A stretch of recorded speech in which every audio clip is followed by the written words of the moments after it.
and welcome to Pathways with Penny. My name is Penny Hansen, and I am your guide on this fascinating journey exploring complementary and alternative healing modalities. Over the past 50 to 70 years, there has been a great explosion of advancement within the Western medical model of medicine and Reiki and some of those sorts of things. And another area of vibrational therapy that is experiencing a resurgence is that of sound therapy. Today I have as our guest Beth Eberhardt. She is a licensed vibrational sound therapy practitioner. And she's here today to not only talk about vibrational medicine, but also do some demonstrations of how this concept can be applied in working with someone's ailments or promoting people's wellness. So, Beth, welcome. Thank you. Thank you very much, Penny. I'm happy to be here. Wonderful. I know it was quite of a trek for you coming all the way from the Geneva area, but I really thank you for coming. So Beth, tell us a little bit about your background and how you got interested in this type of healing work. Well, my background is that I'm an RN. Okay. And I had an experience, well, our family, had an experience with my son where we were not finding answers through Western medicine. Mm-hmm.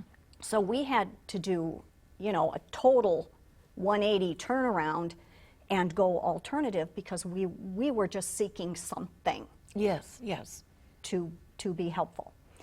And so that turned us toward alternative ways of dealing with things. And so actually, I have done all different types of energy work and things. Mm-hmm. I worked with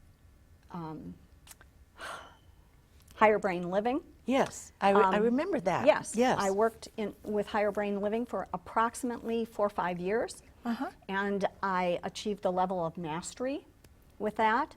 I also have done chakra balancing, chakra chelation, things like that. So I do have, and I'm certified in things like nutrition, herbal medicine, homeopathy, and holistic health. So I've got a pretty wide I have background. quite a background, yes, indeed. Now, I also have a partner named Stacy Secord Peters, and we work through the Mindful Life Center. Now, in the Mindful, with that, Stacy needed to get some credits so that she could continue being licensed as a massage therapist. Right. And she came to me and showed me what she was going to do for that. And she said, look at this. I'm going to go to this vibrational sound, therapy thing. What do you think? And I looked at it and I thought, wow, that's really interesting. I said, Stace, how would you like a partner to go with you? And she said, absolutely. So we were suddenly on the journey. And this has really been very recent for us. We did the class in February. We were certified by March. And very recently, within the last week or two, we have become licensed because they have just recently offered licensure. We're in the first people to be licensed. Oh my goodness. This. So we just recently finished, doing the work for that as well. Wow, that is fast. You just jumped in with both feet and took off, didn't you? Yes, we did. Terrific. Yes, we did. You knew what you wanted to do and you did it. Yep. Awesome. Well, I know that there has been research done in the past on the impact of vibration. I can remember from science class way too long ago. I won't even say how long ago it was.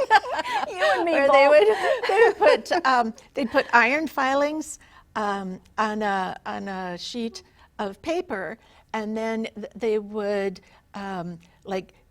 sound, hit something underneath, and the filings would arrange themselves in a design, and it would be different every time. It was a different object underneath that got hit. So there was clear evidence, to me anyway, that the sound, the vibrations of the sound made an impact.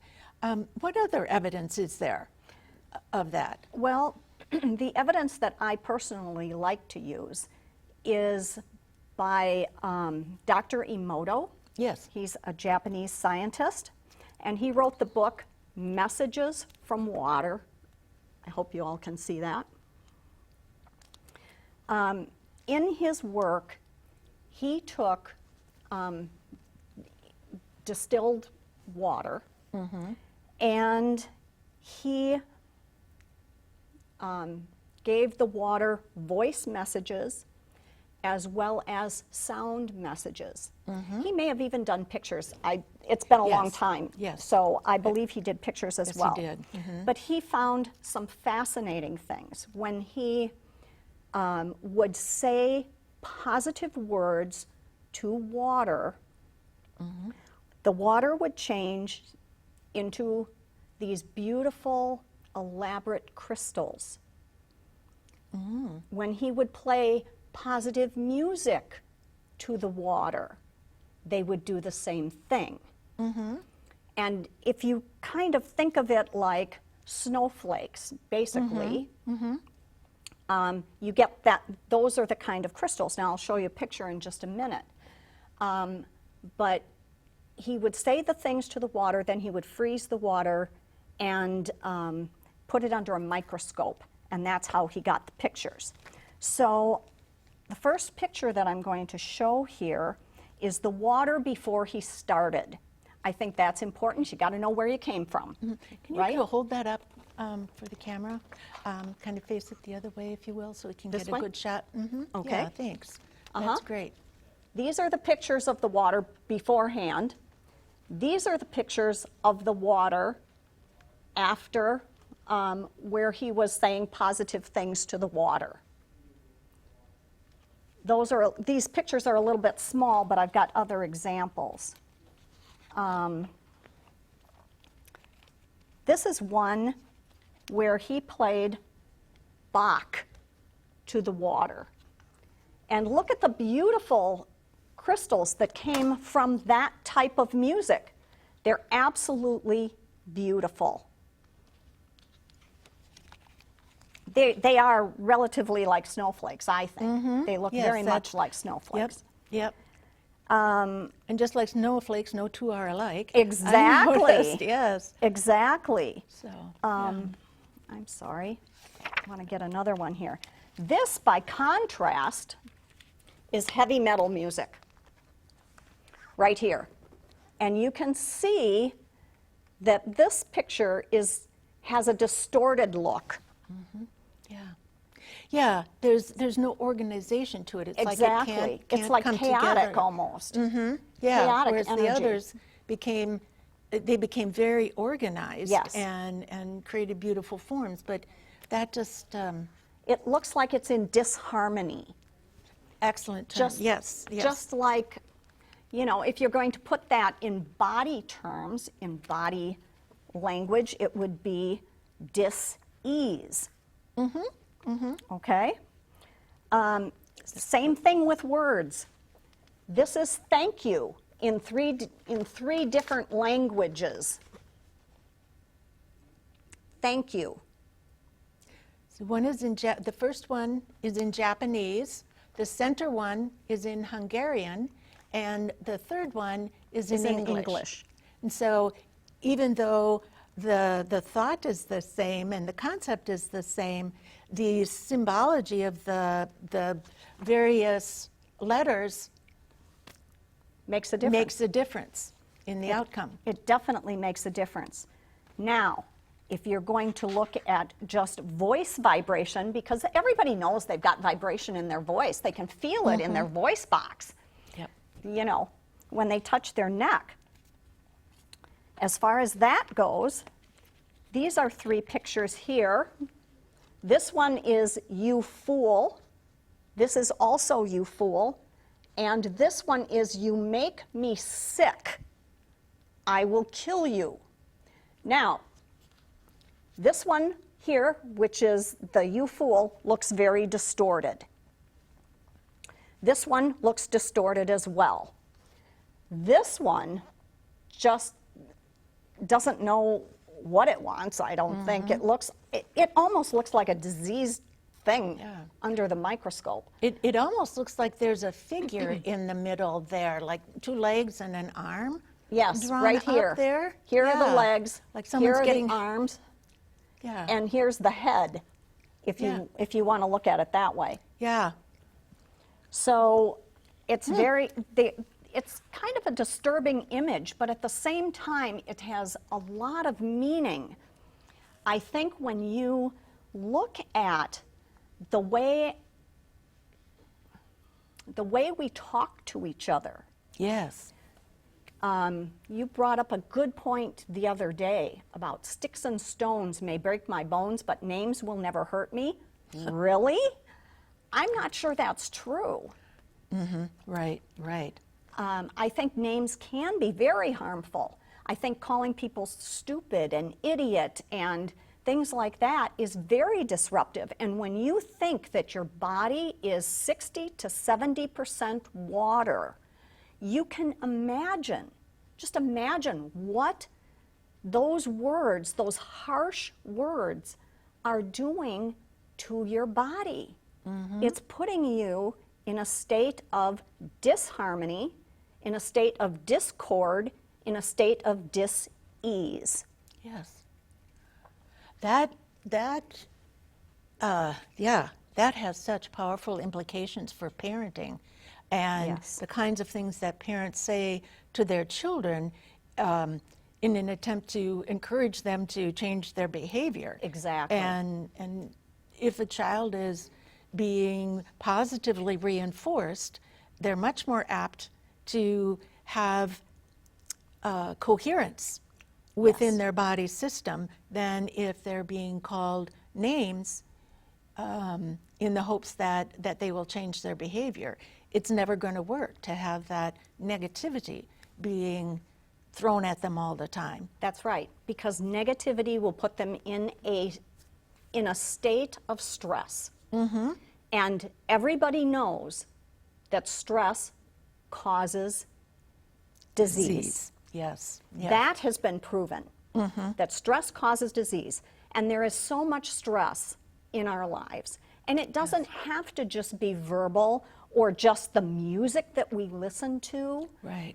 All of those things affect us. Beyond that, we have the microwaves, the cell phones, the Apple Watches, the Fitbits, the et cetera, et cetera, et cetera, the TV sets, the computers. You know, there's no end to the negative vibrations The lower. that we are bombarded with on a daily basis. And you can, I'm going to give you some food for thought here. In as much as, yes, our bodies are 60% water, it's affecting our bodies. If you take a global look at things, the world itself is 70% water. Yes. Yes, indeed. I don't want to get into a huge discussion about that, but if it's 70% water, think about the impact we are having with our harsh words, our harsh thoughts, our harsh actions. All of those things are affecting our world. Yes. Yes. Very sobering thought. It is a very sobering thought, Yep. Yep. very much so. Well, show us how we can begin to perhaps counteract some of the lower or what we would call negative vibrations, those that create disharmony. and how these are able to bring us more into coherence and balance Okay, in our systems. okay. Thank you. I've brought 3 different bowls. I brought this one just basically because It's cute. it's cute. Yeah, it's a different darling. size. It's a different size. But I want to start with the crystal bowl. Stacy and I have a whole set of crystal bowls. And when you say a set, how many are we talking about? We're talking about 7. 7. Okay. Okay? So in a crystal bowl is very different, obviously, from these bowls in the way that they are made and in the way that they sound. The crystal bowls tone to one note, okay? So either it's toned to a G or a C or an F or an E, okay? Like musical to match notes. the chakras of the body. Yes. Okay. They do match the chakras of the body. Okay. Now, these bowls are created in a form. Okay? Oh, they're molded. They're molded. Yeah. Okay. Okay. Yeah. And so when I hit the bowl, you can hear that, and you can hear that there's only one sound, one tone. Right. All right? Now, these are also created that the vibration goes out from the bowl. So if I tone the bowl and I sing the bowl, you can actually feel the vibration.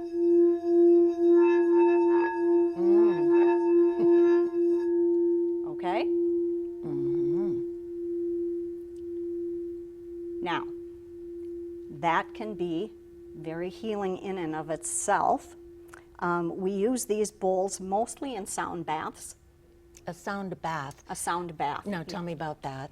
A sound bath is when you have a multitude of different bowls. You can mix and match bowls. They don't have to all be crystal bowls, although sometimes they are. Sometimes we use, well, we don't use gongs, but they're, you know, people use gongs. They use the ching chimes. The tinctures. Yeah. And they can use other things as well. You can use like flute or whatever you Oh, sure. whatever you yes, have. in fact, I met a woman once. She had a 6-foot didgeridoo that she used, and she would put it next to like a joint or something Sure. that was not feeling well, and she would play different tones on her didgeridoo. Yes. Exactly. Exactly. So then you can have a multitude of people in one place, and they can all feel the vibration at the same time and totally get something out of it, a really Yes. good feeling. Stacy and I just did a sound bath on Friday, and one of the women was having trouble with her legs, and she said she's been to several other sound baths before, and this one, she got up and her legs actually felt better from the sound bath. So Hooray. Wonderful. yeah, that was pretty Yeah. exciting. That was pretty nice. So these bowls, the way that they were created was actually, and Penny's going to remember this because she's older like I am, that when they had electrical towers before they had the big ones with the coils and the poles all of that with stuff. the cross sections on Yes, the poles. on the cross sections on the poles. On the top of the poles, they also had these glass crystal coverings. Oh, the insulators. Yes. Yes. The insulators. Those insulators were the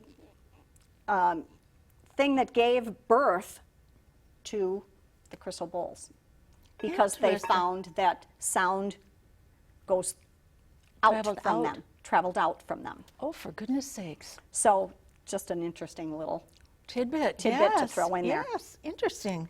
Now, these bowls we don't generally use on the body. They can be used on the body, but they're quite heavy. And they're not real stable. Obviously, bodies are not flat. They're not real stable. So it becomes kind of a concern Yes, yes, to of set course. them on someone's body and hope that it stays there. and stays stable Yeah. and whatever. So generally we don't use these. We use this type of bowl. Now, that's okay. This type of bowl is a Himalayan bowl. It's hand hammered. There are ancient Himalayan bowls. These were generally used by the people of that area as eating bowls. They ate in these with these bowls. They put their food in these bowls. The reason for that is because they are mostly copper and tin. And that, I believe it's the copper that is antibacterial. And so it became a good thing to have your food in there, right? So their bowls were all hand hammered anyway. And so the ancient bowls are hand hammered. These are hand hammered as well. The difference between these bowls and the ancient hand hammered bowls is that these are also lathed. You can see that they're very smooth on the inside. Most of the ancient bowls that are hand hammered, they have more denting and things in them. Now you can see some of that denting on the outside Yes. of the bowl. Yes, you can. It's very, it may not come across on camera, but there are some, you know, Yes. impressions in there, Okay. or depressions. Yep.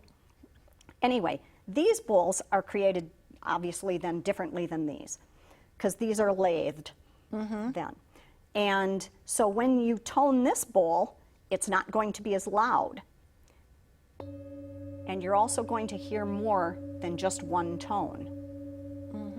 You hear 5 to 6 tones when I hit this bowl. Now, you'll also notice that the sound does not go out, Right. like with this one. This one got pretty loud. Yes, it did. Okay? This one, not so much. But the vibration comes down. Now, what I want you to do is put your hand underneath my hand. Can you feel it underneath my hand? Yes, I can. Okay, now I'm going to put my hand here. Now put your other hand there. Can you still feel that? I can. Okay, there you go. That's how penetrating the vibration is. Oh, so if you put it on the Okay, body, so if then you it put it on the goes body, in. it goes in. Okay? Okay. All right, now we use a variety of sizes of these bowls depending upon where we have them on your body and depending upon, you know, what the needs are. So this is obviously a larger bowl.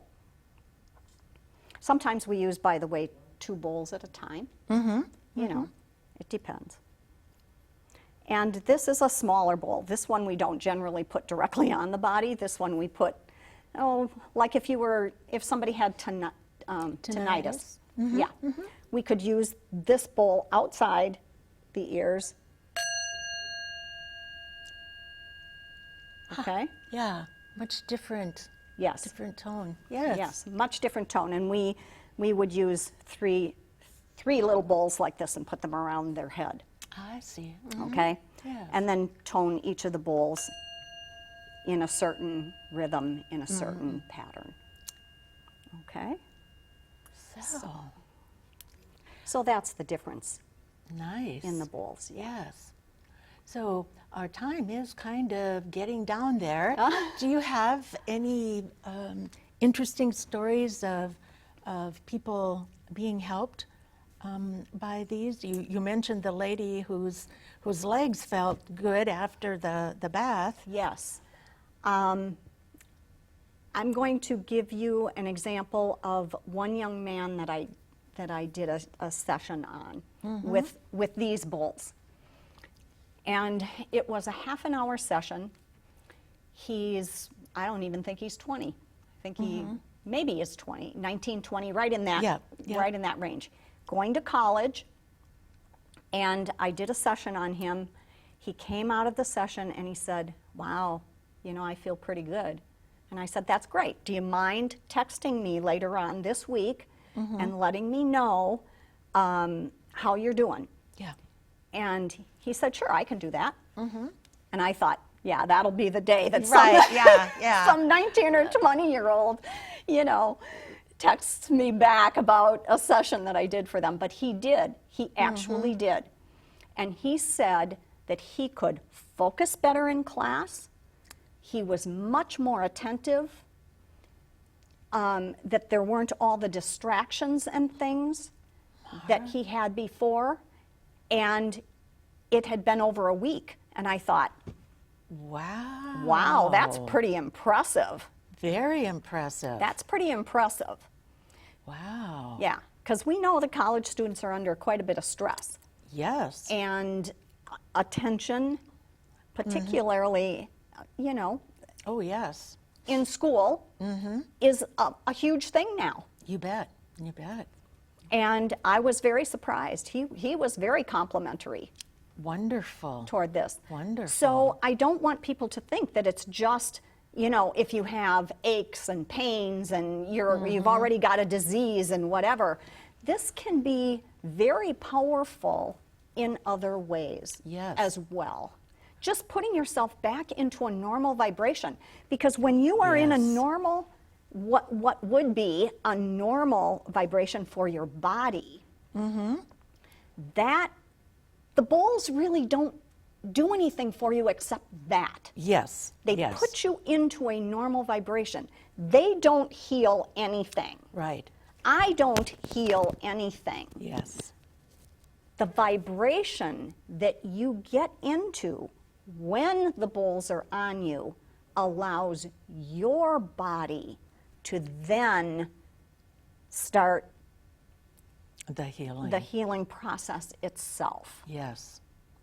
So it's not me, it's not the bowls, it's the vibration that you are put into. Yes. Through their help. Yep. That's really very, very beautiful. Beth, I really want to thank you for being on the show. This sounds as this sounds. I didn't mean that. Oh, but it was perfect. Yes, it It was perfect. But this seems as though it would be a truly beautiful way to have a therapy session, just being in the music Yes. itself, or the sounds, the tones. It's extraordinarily relaxing. Yes. Just extraordinarily relaxing. That's beautiful, beautiful. Yeah. Well, thank you for joining us, and we hope to see you next time on Pathways with Penny.